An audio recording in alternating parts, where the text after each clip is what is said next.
5 yoshli o'g'lim bordi.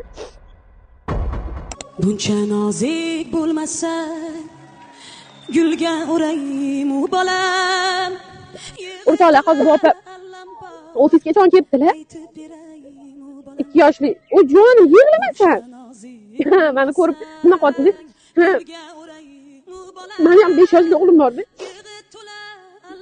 Kimni qo'lidan hech bir yordam kerak bo'lsa, shu iloji bor ekanmi? Xudo xolisa lecheniya qilsa yaxshi bo'lar ekan. Men sizlarga ishonaman. Xudo xolisa shu chaqaloqni yurib ketganini, o'tirib, gapirib, oqatayotganini bilinsa bilan ko'ramiz. Yaxshi bo'lib ketasan hali. Voy jonim qara. Begona qilyapti-da. Voy buncha siringsan, ko'zlaringni qara, jonim. Buncha siringsan sen. Mashallah.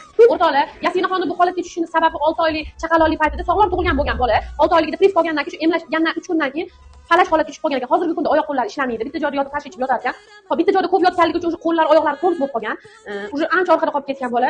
Lecheniya qilsa, lecheniyalar bilan davolanib yursa yaxshi bo'lib ketar ekan. Xudo xolisa, Hindistonda ham lecheniya qildirsa bo'lar ekan. Xudo xolisa, o'rtoqlar, men sizlarga ishonaman. Pastdagi karta nomerlar qoldirdim. Kimni qancha ehsoni bo'lsa, qancha dalilida bo'lsa, 5 ming, 10 ming, 20 ming hamma o'zi xohlagancha tashlaylar. Shu Yasinaxonni lecheniyasiga, shu Hindistonga boradigan summasini Xudo xolisa yig'ib beraylik. Ehsonim mukofoti o'rtoqlarga ehson oylari yetib ketdi. Xudo xolisa, hammaga jannatda toj kiydiradi qizim dedilar. Kichkina chaqaloq shiringina. Bu videoga befarq bo'lmasligini umid qilaman. Hammaga rahmat qoldiring.